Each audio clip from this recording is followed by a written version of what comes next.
Hello good morning students. मित्रों આજથી આપણે ચેપ્ટર 6 સ્ટાર્ટ કરીએ છીએ। ચેપ્ટર 5 આપણે લાસ્ટ લેક્ચરમાં ટોટલ 19 લેક્ચર સુધીમાં પૂર્ણ કરેલ છે। તો હવે આપણે ચેપ્ટર 6 સ્ટાર્ટ કરીએ છીએ જે છે કાર્ય એટલે કે વર્ક, ઉર્જા એટલે કે એનર્જી એન્ડ પાવર। કાર્ય, ઉર્જા અને પાવર। મિત્રો આ ચેપ્ટર નો જે ફર્સ્ટ ટોપિક છે એ ટોપિક છે અદિશ ગુણાકાર, જેને બીજા શબ્દોમાં કહેવાશે ડોટ ગુણાકાર। મિત્રો યાદ કરો તો અગાઉ ચેપ્ટર નંબર 4 માં આપણે આ ડોટ ગુણાકાર વિશે ભણી ગયેલા છે। જરા વિચાર કરો, બોલો ડોટ ગુણાકારનું સૂત્ર કોઈકને યાદ આવે છે? અદિશ ગુણાકાર, ડોટ ગુણાકાર, જેનું ફક્ત સૂત્ર જ હું પૂછી રહ્યો છું। તો સૂત્ર આ પ્રમાણે હતું કે vector a dot vector b વચ્ચે ડોટ કરીએ છીએ, જે કારણોસર આને ડોટ ગુણાકાર કહે છે। જેનું સૂત્ર આ પ્રમાણે છે vector a dot vector b equal to ab cos θ, right. આ ડોટ ગુણાકાર વિશેના ગુણધર્મો અને એના કેટલાક MCQ બધી જ ટોટલી ઇન્ફોર્મેશન આપણે ચેપ્ટર નંબર 4 માં લાસ્ટ લેક્ચર્સમાં કમ્પ્લીટ કરેલી છે, એટલે એ ટોપિક અત્યારે આપણે કવર કરતા નથી, રાઈટ, કારણ કે એ ઓલરેડી કવર થઈ ગયેલું છે ચેપ્ટર નંબર 4 માં। તો હવે આપણે એનાથી આગળ વધીએ છીએ અને સ્ટાર્ટ કરવા જઈ રહ્યા છીએ આપણો નેક્સ્ટ ટોપિક જે છે કાર્ય। મિત્રો કાર્ય વિશે સમજવાનું છે, એમાં આપણે બે અલગ અલગ પાર્ટ પાડેલા છે। પહેલો પાર્ટ જેમાં અચળ બળ વડે થતું કાર્ય આપણે ભણીશું, અને બીજો પાર્ટ જેમાં આપણે ચલ બળ વડે થતું કાર્ય ભણીશું। તો આપણે બંને ક્વેશ્ચન, અચળ બળ વડે થતું કાર્ય અને ચલ બળ વડે થતું કાર્ય, આ બંને question one by one solve કરીએ છીએ।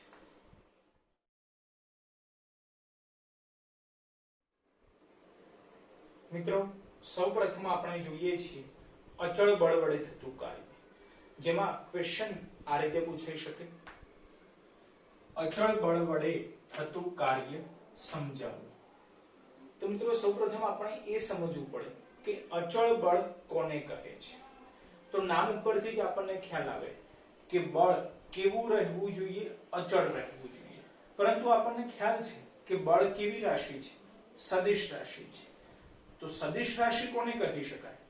તો એવી રાશિ કે જે રાશિને દિશા પણ છે અને સાથે મૂલ્ય પણ છે, એવી રાશિને સદિશ રાશિ કહે છે। તો આપણને ખ્યાલ છે કે બળ એવી રાશિ છે કે જેને દિશા પણ છે અને સાથે મૂલ્ય પણ છે। તો સંપૂર્ણ ગતિ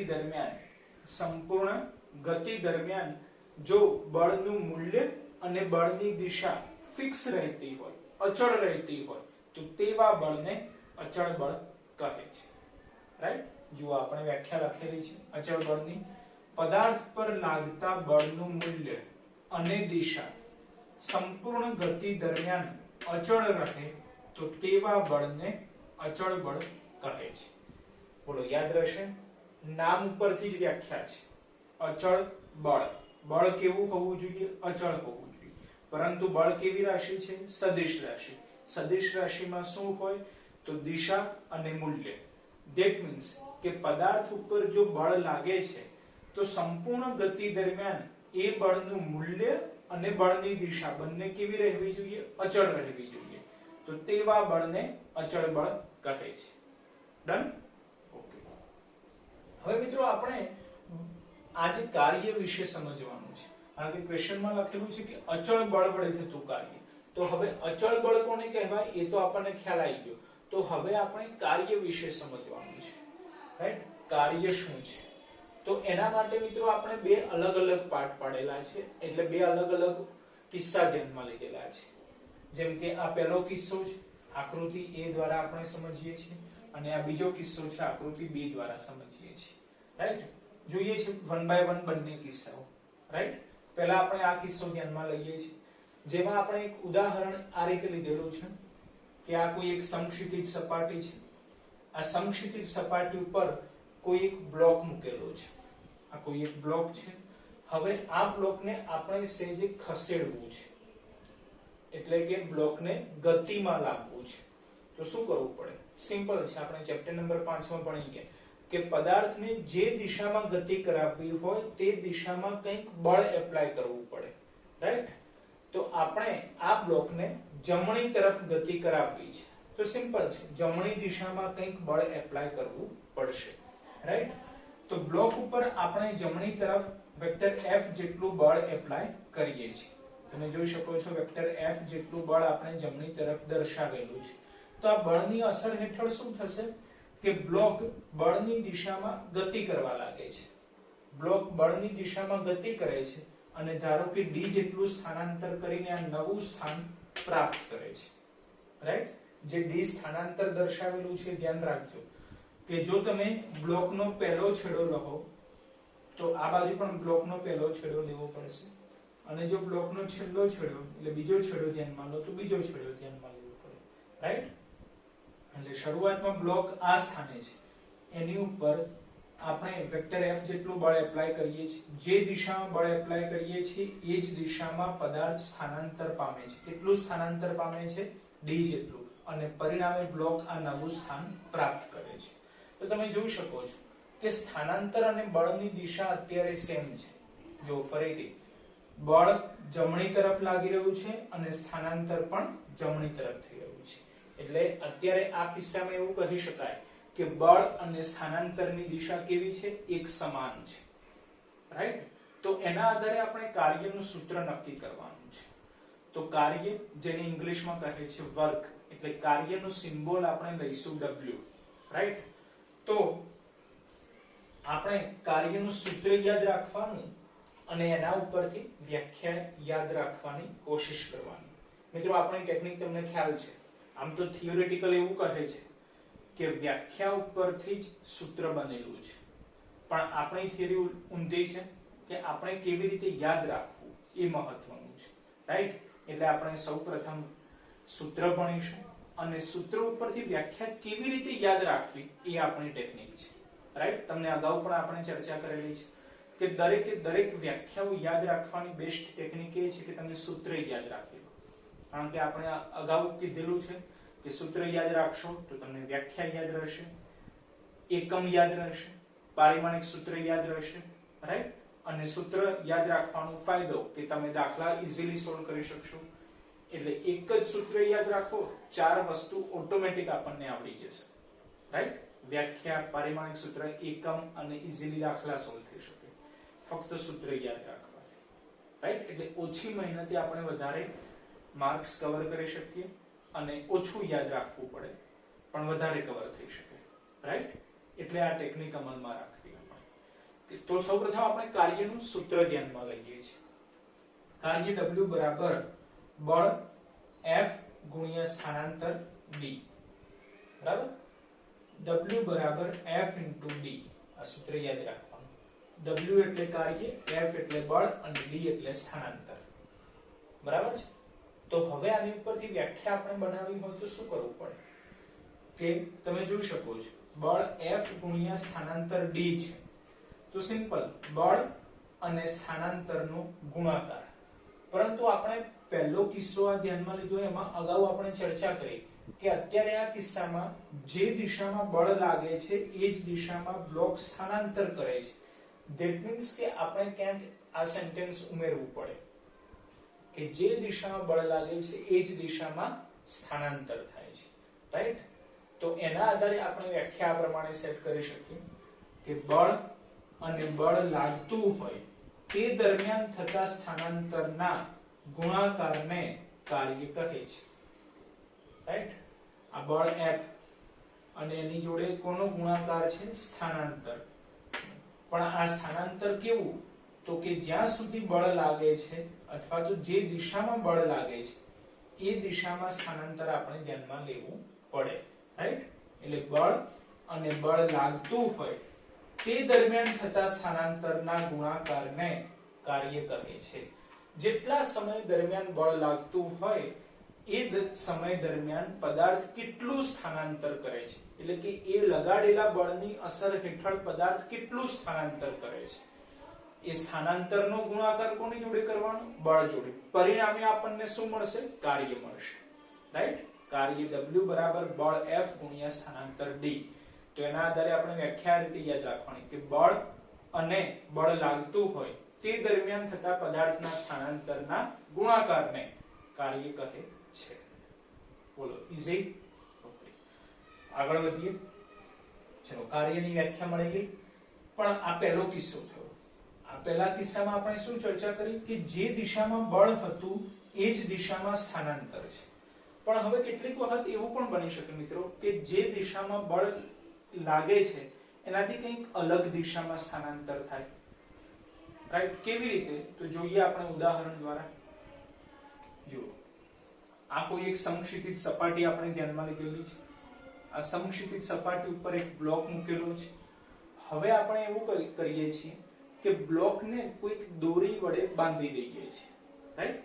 તમારે એવું સમજવાનું છે કે આ બ્લોકને કોઈક દોરી વડે બાંધી દીધેલી છે અને આ જે રેડ કલરથી આપણે વેક્ટર F સદિશ દોરેલો છે એ દિશામાં આપણે દોરી વડે બ્લોકને ખેંચવાનો ટ્રાય કરીએ છીએ. રાઈટ? સમજવાનું આ રીતે છે.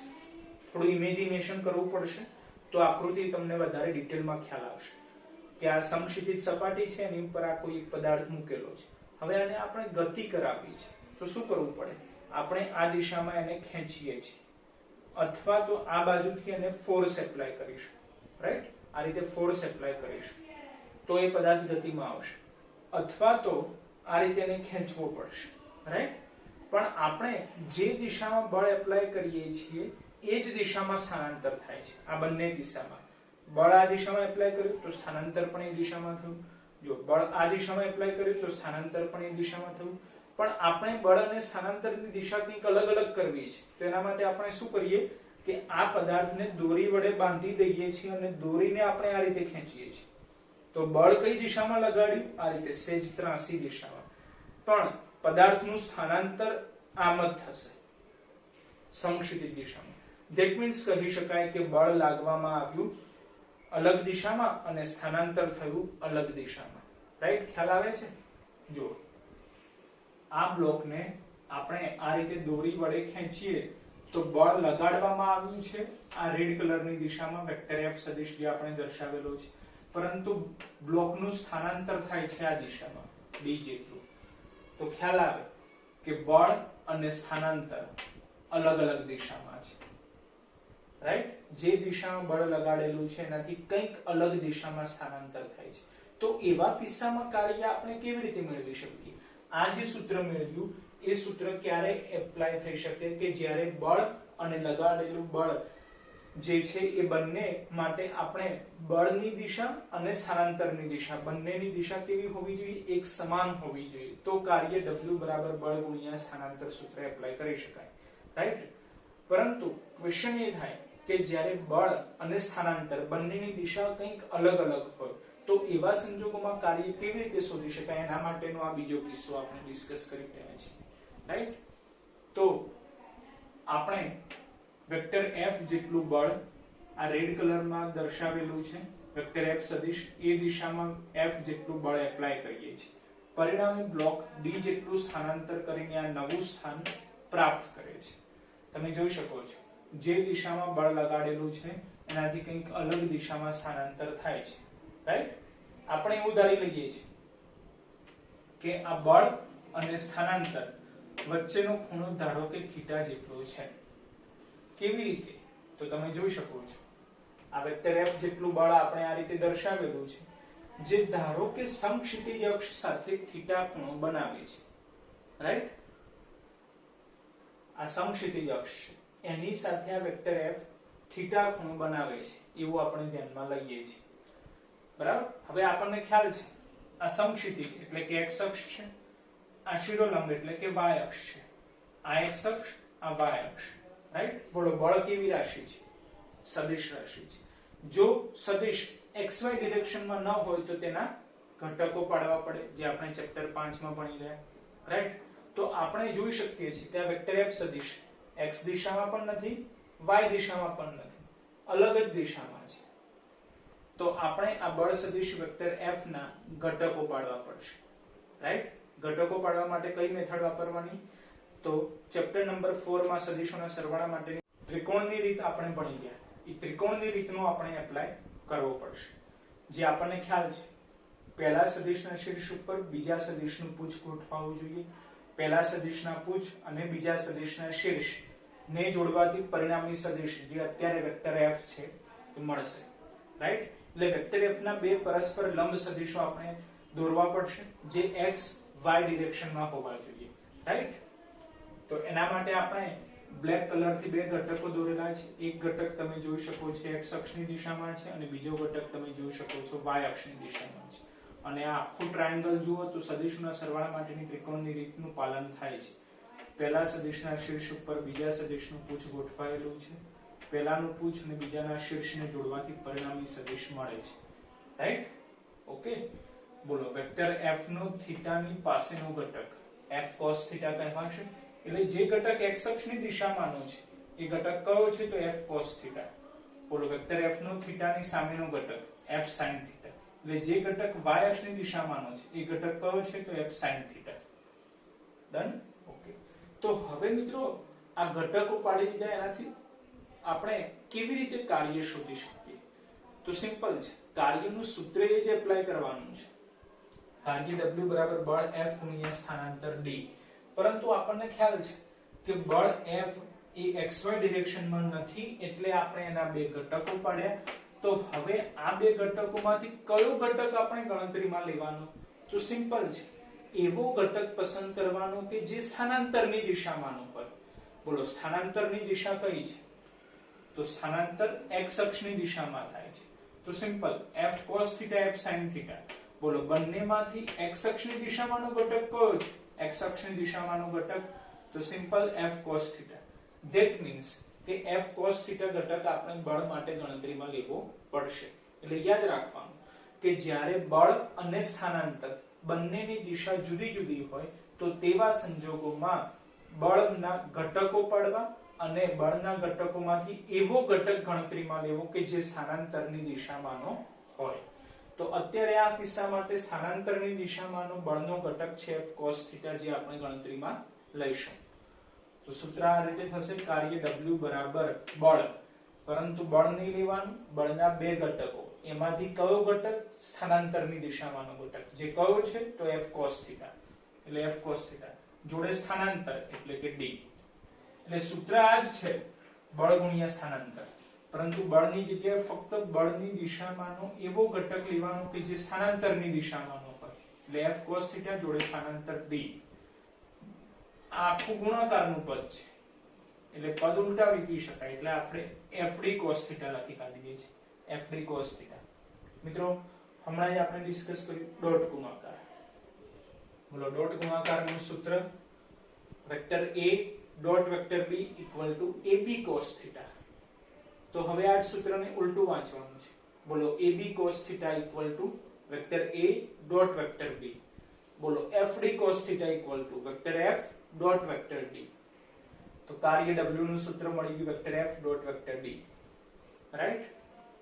તો આ બીજું સૂત્ર w ઇક્વલ ટુ કાર્ય w equal to vector f dot vector d. પણ આ સૂત્ર ક્યારે વાપરી શકાય? જ્યારે બળ અને સ્થાનાંતર વચ્ચે કંઈક ખૂણો થીટા હોય ત્યારે, એટલે કે બંને કંઈક અલગ અલગ ડિરેક્શનમાં હોય. તો એવા સંજોગોમાં આ સૂત્ર આપણે વાપરી શકીએ. રાઈટ? તો હવે આ સૂત્ર બદલાયું તો વ્યાખ્યા પણ બદલાવી જોઈએ. તો હવે આ સૂત્રના આધારે કાર્યની નવી વ્યાખ્યા આપણે ધ્યાનમાં લઈએ છીએ. એટલે કે કહી શકાય કે કાર્યની બીજી વ્યાખ્યા છે. રાઈટ? જો પદાર્થના સ્થાનાંતરનું મૂલ્ય એટલે કે D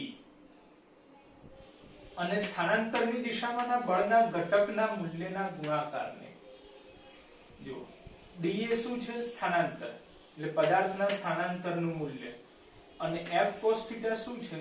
તે બળનો એવો ઘટક છે કે જે સ્થાનાંતરની દિશામાંનો છે. એટલે પદાર્થના સ્થાનાંતરનું મૂલ્ય એટલે કે D અને સ્થાનાંતરની દિશામાંના બળના ઘટકના મૂલ્યના ગુણાકારને કાર્ય કહે છે. સ્થાનાંતરની દિશામાંના બળના ઘટકના મૂલ્યના ગુણાકારને કાર્ય કહે છે. રાઈટ? એટલે સૂત્ર આ યાદ રાખવાનું, f cos θ * d. એના આધારે તમને વ્યાખ્યા યાદ રહેશે. d એ શું છે? તો સ્થાનાંતરનું મૂલ્ય છે, એટલે કે પદાર્થના સ્થાનાંતરનું મૂલ્ય. બોલો F cos θ શું છે? તો કે સ્થાનાંતરની દિશામાંનો બળનો ઘટક છે. એટલે પદાર્થના સ્થાનાંતરનું મૂલ્ય અને સ્થાનાંતરની દિશામાંના બળના ઘટકના મૂલ્યના ગુણાકારને કાર્ય કહે છે. બોલો સિમ્પલ. હવે કાર્યની બે વ્યાખ્યાઓ આપણને મળી ગઈ, બે અલગ અલગ કિસ્સા માટે, અને બે સૂત્ર પણ મળી ગયા, રાઈટ? તો હવે આપણે કાર્યનું એકમ અને પારિમાણિક સૂત્ર ધ્યાનમાં લઈએ છીએ. ચલો એકમ ધ્યાનમાં લઈએ, જેમાં MKS એકમ, CGS એકમ બંને અલગ અલગ આપણે ધ્યાનમાં લઈશું. તો કાર્યનું સૂત્ર છે બળ ગુણ્યા સ્થાનાંતર. બોલો બળનું એકમ ન્યૂટન, બોલો સ્થાનાંતરનું એકમ metre, newton into metre, right? અથવા તો તમારે યાદ રાખવાનું કે કાર્યની શોધ જૂલ નામના વૈજ્ઞાનિકે કરી હતી, જેની યાદમાં કાર્યનું એકમ જૂલ સ્વીકારવામાં આવ્યું, જેનો સિમ્બોલ J થશે, રાઈટ? આ MKS એકમ છે, જેને આપણે CGS માં કન્વર્ટ કરીએ તો સિમ્પલ. બોલો ન્યૂટનનો CGS એકમ એટલે કે ન્યૂટનને CGS માં ડાયન લખાશે, મીટરને CGS માં સેન્ટીમીટર લખાશે, અને જૂલને CGS માં અર્ગ લખાશે, રાઈટ? તો કાર્યનો MKS એકમ ન્યૂટન ઇન્ટુ મીટર અથવા જૂલ, અને CGS એકમ ડાયન ઇન્ટુ સેન્ટીમીટર અથવા તો અર્ગ. બોલો ખ્યાલ આવી ગયો? અને પારિમાણિક સૂત્ર તો સિમ્પલ છે m1 L2 T-2. કેવી રીતે?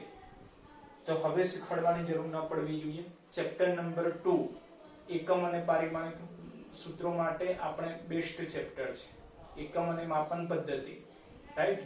કે જેમાં આપણે પારિમાણિક સૂત્રોનો છેલ્લો ટોપિક પણ ગયેલા છે. આ ચેપ્ટર જ એના માટેનું છે કે જેમાં આપણે એકમ અને પારિમાણિક સૂત્રો કેવી રીતે બનાવવા એ શીખી શકીએ. જેના માટે આપણે ટેકનિક આપેલી છે કે સૂત્ર યાદ રાખો, સૂત્ર ઉપરથી એકમ તો તમને આવડી જાય, સાથે પારિમાણિક સૂત્ર પણ આવડી જાય. બળનું પારિમાણિક સૂત્ર મૂકો, સ્થાનાંતરનું પારિમાણિક સૂત્ર મૂકો, સાદુરૂપ આપો એટલે કાર્યનું પારિમાણિક સૂત્ર મળી જશે m1 L2 T-2, right? Okay. તો એકમ અને પારિમાણિક સૂત્ર આપણને મળી ગયા. હવે આપણી જોડે આ જે સૂત્ર છે W FD cos θ, એના આધારે કેટલાક કિસ્સા આપણે ડિસ્કસ કરીએ છીએ કે જેમ કે કાર્ય અને બળ અને સ્થાનાંતર વચ્ચે અલગ અલગ ખૂણાઓ હોય, તો એ અલગ અલગ ખૂણાઓ માટે કાર્યનો આન્સર કેવો મળે છે એ આપણે ધ્યાનમાં લઈએ છીએ. જેના માટે આપણે 3 અલગ અલગ ઉદાહરણ ધ્યાનમાં લીધેલા છે કે કાર્ય ક્યારે ધન મળે છે, કાર્ય ક્યારે ઋણ મળે છે, અને કાર્ય ક્યારે 0 મળે છે, રાઈટ? જોઈએ પહેલો કિસ્સો, કેસ 1. જ્યારે θ = 0 છે, θ = 0 ડિગ્રી, એનો મીનિંગ શું થયો કે આ જે થીટા છે, આ જે થીટા છે, એ થીટા કેવો છે? 0 ડિગ્રી છે. જે ક્યારે પોસિબલ છે? તો જે દિશામાં બળ છે એ જ દિશામાં સ્થાનાંતર છે. કારણ કે આ થીટા શું છે? આ થીટા શું છે? તો બળ અને સ્થાનાંતર વચ્ચેનો ખૂણો છે. તો એ થીટા 0 હોય એનો મીનિંગ શું થયું કે બળ અને સ્થાનાંતર વચ્ચેનો ખૂણો 0 છે. ધેટ મીન્સ કે બળ અને સ્થાનાંતર સેમ દિશામાં છે, રાઈટ? તો θ = 0.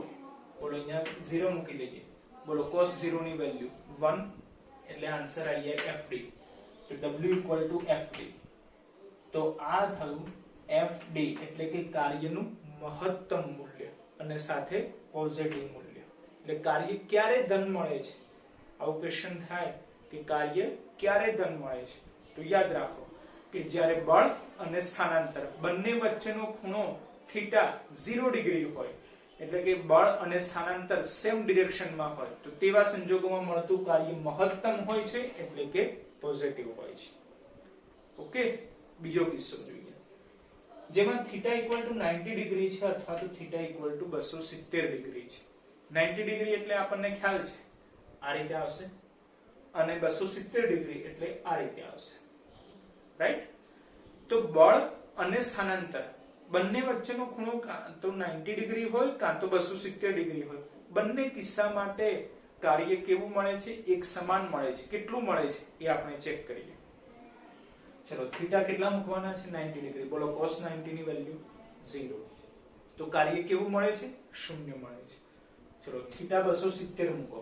બોલો cos 3π/2, 3π/2 ધેટ મીન્સ 270. બોલો cos 3π/2 અથવા cos 270 ડિગ્રી ની વેલ્યુ કેટલી મળે છે? 0 મળે છે. કેવી રીતે ચેક થાય? બોલો આપણે ચેપ્ટર નંબર 4 માં ડિસ્કસ કરેલું છે, ઓલ STC, રાઈટ? આપણે બે વધારાના લેક્ચર મૂકેલા છે, ધોરણ 11-12 બેઝિક મેથેમેટિક્સ, રાઈટ?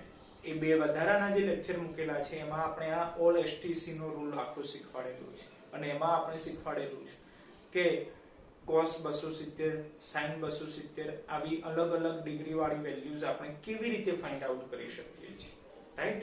તો એના આધારે મિત્રો ફરીથી વિડિયો જોવાનું, વિચારવાનું, એટલે તમને ખ્યાલ આવી જશે કે cos 270 નો આન્સર 0 મળે છે, cos 90 નો આન્સર પણ 0 મળે છે. તો ઓવરઓલ કાર્ય કેવું થઈ જાય? શૂન્ય થઈ જાય, રાઈટ? એટલે યાદ રાખો કે θ = 90 ડિગ્રી, θ = 270 ડિગ્રી હોય તો એવા સંજોગોમાં મળતું કાર્ય કેવું હોય છે? શૂન્ય હોય છે, રાઈટ? તો ક્વેશ્ચન થાય કે કાર્ય ક્યારે શૂન્ય મળે છે? બોલો ક્યારે શૂન્ય મળે છે? તો જ્યારે બળ અને સ્થાનાંતર બંને પરસ્પર લંબ હોય, એટલે કે બંને વચ્ચેનો ખૂણો 90 ડિગ્રી અથવા તો 270 ડિગ્રી હોય, તો તેવા સંજોગોમાં મળતું કાર્ય કેવું હોય છે? શૂન્ય હોય છે. ઓકે? અને હવે જોઈએ ત્રીજો કિસ્સો કે કાર્ય ક્યારે ઋણ મળે છે. તેના માટે આપણે એવું ધ્યાનમાં લઈએ છીએ કે બળ અને સ્થાનાંતર વચ્ચેનો જે ખૂણો થીટા છે કેટલો હોય? 180 ડિગ્રી હોય, એટલે કે જે દિશામાં બળ લાગુ પડેલ છે એનાથી વિરુદ્ધ દિશામાં સ્થાનાંતર થતું હોય. બળ આ દિશામાં લાગુ પડે છે અને સ્થાનાંતર વિરુદ્ધ દિશામાં થતું હોય, તો એવા સંજોગોમાં આપણે સમજી શકીએ છીએ કે બળ અને સ્થાનાંતર પરસ્પર વિરુદ્ધ દિશામાં છે. ધેટ મીન્સ કે તેમની વચ્ચેનો ખૂણો કેટલો છે? θ = 180 ડિગ્રી છે. તો એવા સંજોગોમાં મળતું કાર્ય કેવું છે એ આપણે ચેક કરીએ. ચલો, θ = 180 ડિગ્રી, બોલો cos π ની વેલ્યુ 180 ડિગ્રી એટલે કે π, બોલો cos π, cos 180 ની વેલ્યુ -1 એટલે કે -FD. તો એવા સંજોગોમાં મળતું કાર્ય કેવું છે? ઋણ છે અને સાથે લઘુત્તમ છે એવું આપણે કહી શકીએ. તો ક્વેશ્ચન કે કાર્ય ક્યારે ઋણ મળે છે? તો સિમ્પલ કે જ્યારે બળ અને સ્થાનાંતર પરસ્પર વિરુદ્ધ દિશામાં હોય, એટલે કે બંને વચ્ચેનો ખૂણો θ 180 ડિગ્રી હોય, તો તેવા સંજોગોમાં મળતું કાર્ય કેવું હોય છે? લઘુત્તમ હોય છે, એટલે કે ઋણ હોય છે, રાઈટ? તો આ ત્રણેય કિસ્સા કાર્ય માટેના યાદ રાખવાના, જે આપણને કામ લાગશે કે કાર્ય ક્યારે ધન મળે છે, ક્યારે ઋણ મળે છે અને ક્યારે શૂન્ય મળે છે. બોલો ખ્યાલ આવી ગયો કાર્ય વિશે? આ જે આપણું આખું ડિસ્કશન હતું, આ ડિસ્કશન એ અચળ બળ વડે થતા કાર્ય માટેનું છે. અચળ બળ વડે થતું કાર્ય સમજાવો, જેમાં આપણે કાર્યની બે અલગ અલગ કિસ્સા માટેની વ્યાખ્યાઓ ધ્યાનમાં લીધી. કાર્યનો એકમ પારિમાણિક સૂત્ર અને કાર્ય ક્યારે ધન, ઋણ અને શૂન્ય મળે છે, આ ટોટલ ડિસ્કશન કરેલું છે, રાઈટ? તો હવે આપણે આગળ વધીએ છીએ અને સોલ્વ કરીએ છીએ આપણો નેક્સ્ટ ક્વેશ્ચન, જે છે ચલ બળ વડે થતું કાર્ય. મિત્રો હવે આપણે સોલ્વ કરીએ છીએ આપણો નેક્સ્ટ ક્વેશ્ચન, જે છે ચલ બળ વડે થતું કાર્ય. જેમાં ક્વેશ્ચન આ રીતે પૂછી શકે, ચલ બળ વડે થતું કાર્ય સમજાવો. તો સિમ્પલ, સૌપ્રથમ આપણે ચલ બળ કોને કહે છે એ નક્કી કરવું પડે. જે રીતે અચળ બળ, જેમાં નામ પરથી જ આપણને ખ્યાલ આવે કે સંપૂર્ણ ગતિ દરમિયાન બળ કેવું હોવું જોઈએ? અચળ હોવું જોઈએ. એ જ રીતે ચલ બળ માટેની વ્યાખ્યા આપણે ધ્યાનમાં લેવી પડે, જે આ પ્રમાણે છે: જે બળ પદાર્થની ગતિના સ્થાન પર અથવા સમય પર અથવા બંને પર આધાર રાખે તેવા બળને ચલ બળ કહે છે. ચલ બળ કોને કહેવાય? કે જે બળ પદાર્થની ગતિના સ્થાન પર આધાર રાખે અથવા સમય પર આધાર રાખે અથવા સ્થાન અને સમય બંને ઉપર આધાર રાખે તેવા બળને ચલ બળ કહે છે. સિમ્પલ છે. એવું બળ કે જે બળ પદાર્થના સ્થાન ઉપર અથવા પદાર્થના સમય પર અથવા સ્થાન અને સમય બંને ઉપર આધાર રાખે તેવા બળને ચલ બળ કહે છે. બોલો, ચલ બળની વ્યાખ્યા ખ્યાલ આવી ગઈ? હવે આપણે આ ચલ બળ માટે થતું કાર્ય કેવી રીતે સમજી શકાય એ આપણે ડિસ્કસ કરીએ છીએ. એના માટે મિત્રો આપણે આલેખ દ્વારા સમજૂતી મેળવીએ છીએ. જો આલેખ દર્શાવેલો છે, f વિરુદ્ધ x નો આલેખ છે. f એ બળ દર્શાવે છે, x એ સ્થાનાંતર દર્શાવે છે તો f વિરુદ્ધ x નો આલેખ કંઈક આ રીતે મળે છે. આ રેડ કલર થી આપણે દોરેલો છે એવો કોઈક અનિયમિત આકાર આપણને મળે છે એવું આપણે ધારી લીધેલું છે. તો યાદ રાખો મિત્રો, બળ વિરુદ્ધ x આલેખ નીચે ઘેરાતું ક્ષેત્રફળ, આલેખ નીચે ઘેરાતું ક્ષેત્રફળ કાર્યનું મૂલ્ય આપે છે. તો સિમ્પલ, આપણે આ આલેખની નીચે ઘેરાતું ક્ષેત્રફળ શોધવું પડે અને એ ક્ષેત્રફળ આપણને શું આપશે? કાર્ય આપશે, રાઈટ? પરંતુ એ ક્ષેત્રફળ કેવી રીતે શોધી શકાય? તો એના માટે આપણે શું કરવું પડે કે આ જે નીચેનો આખો એરિયા છે એ એરિયાનું સૂક્ષ્મ ખંડોમાં વિભાજન કરવું પડે અને એવા સૂક્ષ્મ ખંડો પસંદ કરવા પડે કે જે દરેક સૂક્ષ્મ ખંડો એક સરખી લંબાઈ, પહોળાઈ, કદ બધું જ એક સરખું હોય એવી રીતના સૂક્ષ્મ ખંડો આપણે પસંદ કરીએ છીએ. તમે જોઈ શકો છો બ્લેક કલર થી આપણે એક સરખી લંબાઈ, પહોળાઈ, ઊંચાઈ એટલે કે કદ ધરાવતા સૂક્ષ્મ ખંડો દર્શાવેલા છે. વાસ્તવમાં આવા અનેક સૂક્ષ્મ ખંડો છે. આ xi એટલે કે પ્રારંભિક સ્થાન, xf એટલે કે અંતિમ સ્થાન. x એ શું છે? સ્થાન છે.